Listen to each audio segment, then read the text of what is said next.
गडचिरोली जिल्ह्यातील कुरखेडा तालुक्यात शासनाने 1 जानेवारी 2024 पासून प्रचलित नियमानुसार वाढीव टप्पा देण्याबाबत मान्य केला होता।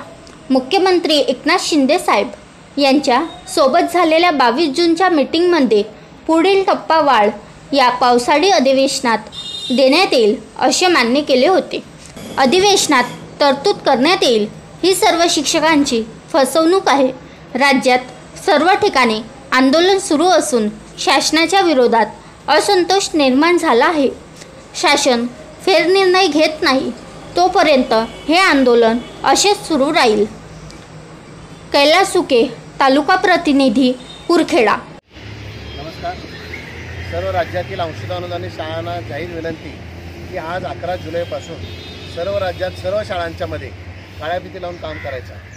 कारण गेल्या 2 दिवसापूर्वी माननीय शिक्षण मंत्री वाढीसंदर्भात जी घोषणा केली ती पूर्णपणे चुकीची असून राज्यातील सर्व शिक्षकांची फसवणूक आहे। माननीय मुख्यमंत्री यांनी शब्द दिला होता की याच चालू असणाऱ्या अधिवेशनामध्ये आपल्याला टप्पावाढ दिली जाईल, परंतु मुख्यमंत्र्यांच्या शब्दाला माननीय शिक्षण मंत्र्यांनी हरताळ बसलेला आहे। याचा जाहीर निषेध म्हणून आज 11 जुलैपासून आम्ही काळ्या फिती लावून काम करीत आहोत। शासनाने याचा विचार करावा।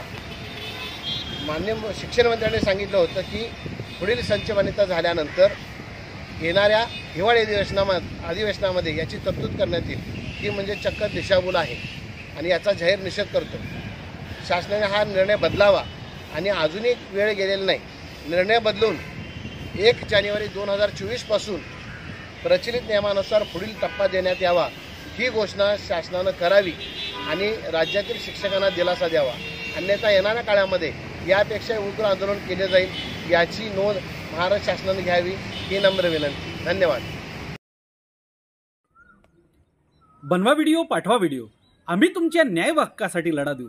ताज्या बातम्या व घडामोडींसाठी पाहत राहा फक्त महाराष्ट्र लाईव्ह न्यूज। आजच आमच्या चॅनलला सबस्क्राईब करा, शेअर करा, कमेंट करा आणि हो, बेल आयकॉन दाबायला विसरू नका। जय महाराष्ट्र।